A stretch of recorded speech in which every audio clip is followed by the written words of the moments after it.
You've been fooled your whole life. Did you believe that goldfish have a 3-second memory? Chameleons change color to camouflage themselves. Ostriches bury their heads in the sand when they're scared. Or bulls go mad when they see red.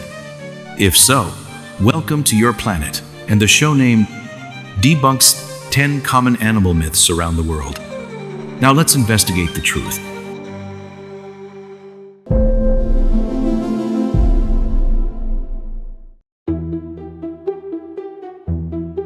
Camels' humps contain water or fat. The image of a camel trudging across vast deserts often conjures a popular misconception that the large hump on its back is a reservoir filled with water, ready to quench its thirst in arid conditions. This idea is so ingrained in popular culture that it's almost impossible to picture a camel without associating its distinctive feature with its ability to survive in arid environments through its ability to conserve hydration. The origin of this belief likely stems from the camel's remarkable ability to endure weeks, sometimes months, without drinking, leading many to assume that such a feat must be due to an internal water storage system, and the most obvious place for that would be the prominent hump. Perhaps early explorers, observing camels in their natural, water-scarce habitats, inferred this direct link between their endurance and this unique anatomical feature. However, this widely held belief is, in fact, incorrect. The hump of a camel does not contain water. Instead, it is primarily a storage unit for fat. This fat serves as a crucial energy reserve for the animal, metabolizing into both energy and water when food and water are scarce. When a camel utilizes its hump reserves, the hump will shrink and become flabby, only to firm up again when the camel has had a chance to rest and feed. The water in a camel's body is distributed throughout its bloodstream and other body tissues, allowing it to tolerate significant dehydration without adverse effects. Goldfish only remember you for 3 seconds? For decades, we've all chuckled at the idea of a goldfish having a 3-second memory. It's become a common punchline, often used to describe someone forgetful or as a dismissive joke about the intelligence of these aquatic pets. This myth likely took hold because goldfish seem to swim aimlessly in their bowls, often bumping into the same objects repeatedly, leading people to believe they instantly forget their surroundings. However, scientific research has repeatedly demonstrated that this is absolutely, unequivocally false. Goldfish possess a much longer and more complex memory than the myth suggests. Studies have shown they can remember things for months, not just seconds. For instance, they can be trained to navigate mazes, recognize different shapes, colors, or even sounds, and remember specific feeding times. Some experiments have even shown goldfish remembering and responding to certain cues for up to a year. So, next time you see a goldfish, remember it's probably not living in a perpetual state of surprise. It might just be judging your interior decorating choices.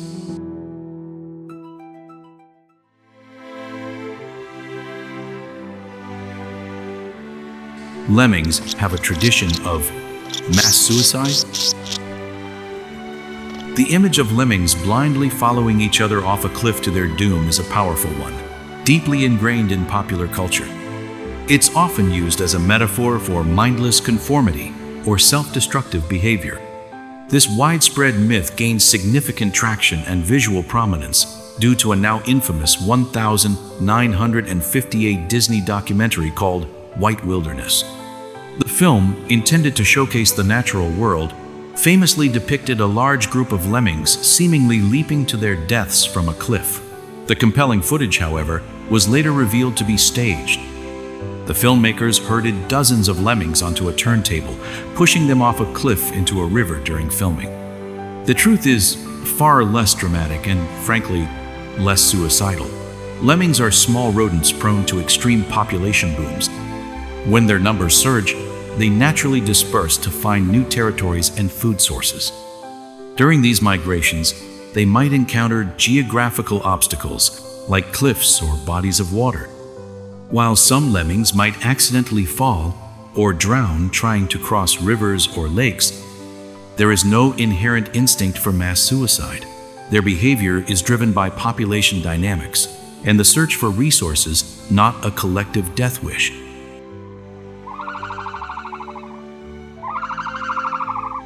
Ostriches bury their heads in the sand. Here's another classic movie moment, often seen in cartoons.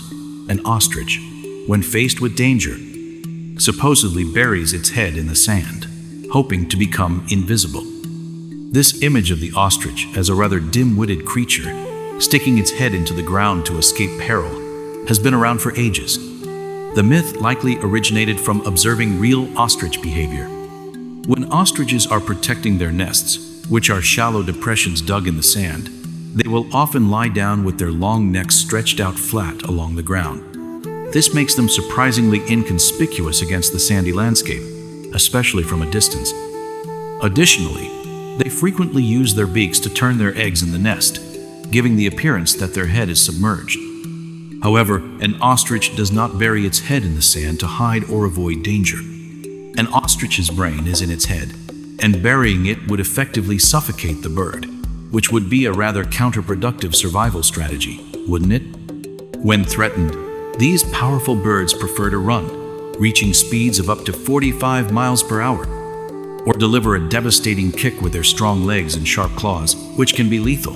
They are far from timid, and certainly not foolish enough to bury their heads.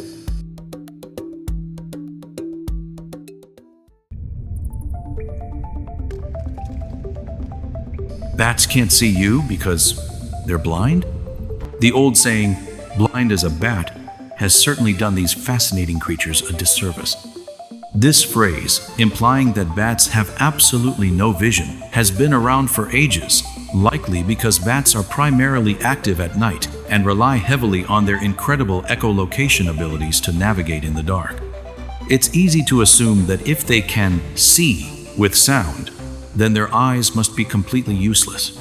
However, that assumption couldn't be further from the truth. While bats are indeed masters of echolocation, emitting high-pitched sounds and interpreting the echoes to build a sonic map of their surroundings, they are definitively not blind. Most bat species possess perfectly functional eyesight. Many even have rather good vision, particularly those that hunt by sight, like fruit bats, which use their large eyes to locate ripe fruit.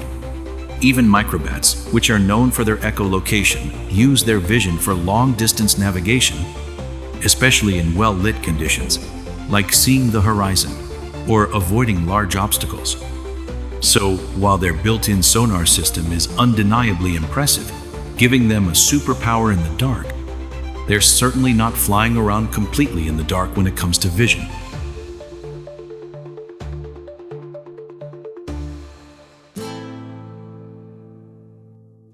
Bulls go crazy when they see red.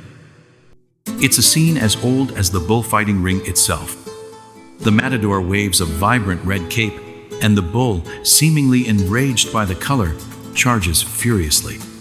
This dramatic image has cemented the myth that bulls are somehow driven to madness by the color red. The misconception is deeply rooted in popular culture, fueled by centuries of bullfighting tradition where the red muleta is a central prop. People see the bull's aggressive reaction and automatically attribute it to the color. However, bulls, like most bovines, are colorblind to red and green, seeing them as shades of gray. Their aggressive reaction is not to the hue of the cape, but to its movement. When the matador waves or swirls the cape, the sudden, sweeping motion is what provokes the bull to charge. It's the disturbance, the perceived threat of a moving object, that triggers their instinctual response, not some innate hatred for crimson. So, you could wave a blue cape, a yellow cape, or even a plain white sheet with the same agitated movement, and the bull's reaction would be precisely the same. It turns out, bullfighting is more about choreography than chromophobia.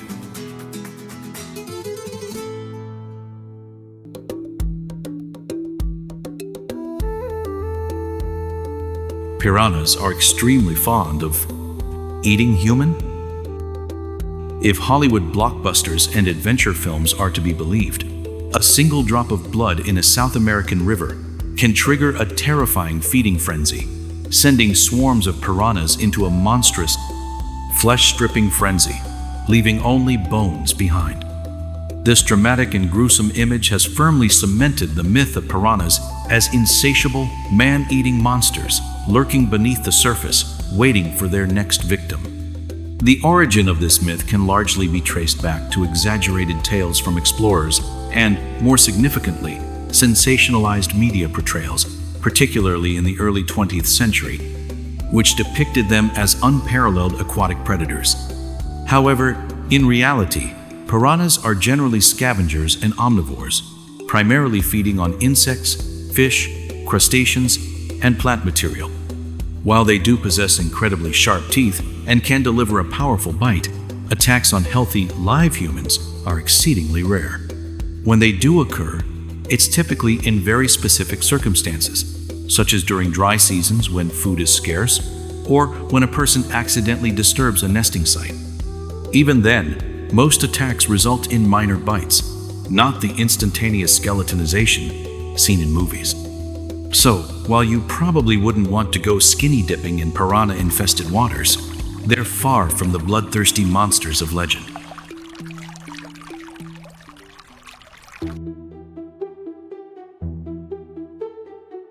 Frogs and toads have skin that causes warts. The old wives' tale that touching a frog or a toad will give you warts is one that many of us heard as children, usually from a well-meaning adult trying to deter us from picking up slimy creatures. This myth likely originated from the visual similarity between the bumpy, textured skin of some frog and toad species and the appearance of human warts.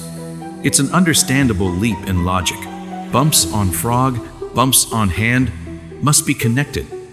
However, despite their sometimes bumpy appearance, frogs and toads are not carriers of the human papillomavirus, HPV, which is the actual cause of warts in humans. Warts on humans are viral infections that are specific to our species. You can't catch them from an amphibian. What you might feel on a frog's skin are glands that produce defensive secretions, sometimes toxic, to deter predators. While it's always wise to wash your hands after handling any wild animal to prevent the spread of bacteria or other pathogens, you do not need to fear developing unsightly warts from giving a friendly frog a gentle pat. Feel free to admire them from a distance, or even carefully pick one up. Just remember to wash your hands afterwards, and you'll be perfectly fine.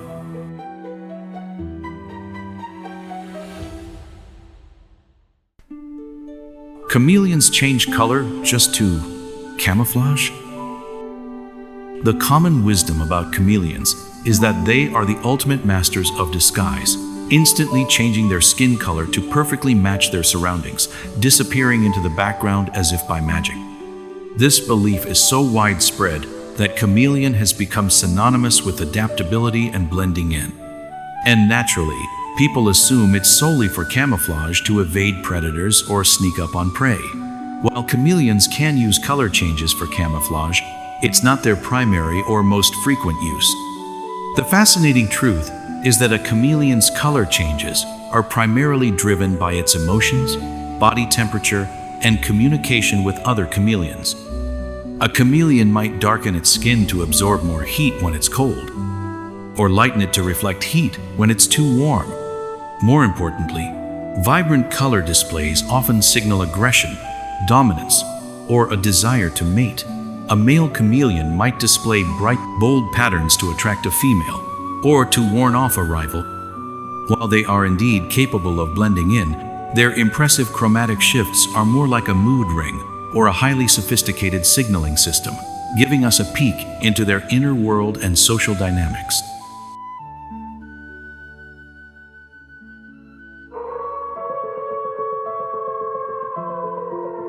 Wolves only howl on a full moon. The haunting image of a wolf howling at the full moon, silhouetted against a dramatic night sky, is one of nature's most iconic and evocative symbols. This powerful visual has fueled countless myths and legends, often associating wolves with mysticism, solitude, or even lycanthropy. The belief that wolves howl specifically at the moon likely stems from the fact that they are nocturnal animals, and their howls are more frequently heard at night when the moon is visible. However, their howling serves a far more practical, terrestrial purpose. A wolf's howl is primarily a form of communication within their pack and with other packs in their territory. They howl to assemble the pack, to warn off rivals from their hunting grounds, to locate lost pack members, or simply to express their presence and bond with one another. They will howl regardless of whether the moon is full, new, or absent from the sky. It's a vital tool for social cohesion and territorial defense, a powerful vocal display that echoes through the night, but it has absolutely nothing to do with lunar adoration.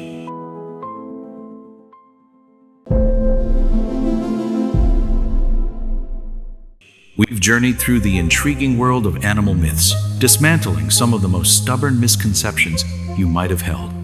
From the camel's hump, a fat reserve and not a desert water fountain, to the surprisingly sharp memory of a goldfish, and the entirely non-suicidal migrations of lemmings, it's clear that the animal kingdom is far more nuanced and fascinating than the simplified tales we often hear.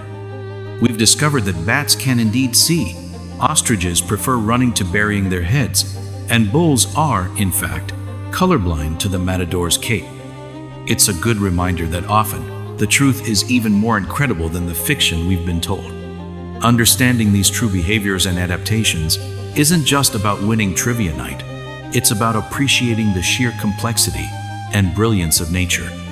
By debunking these myths, we gain a more accurate and respectful view of the creatures that share our planet, fostering a deeper connection and a greater sense of wonder.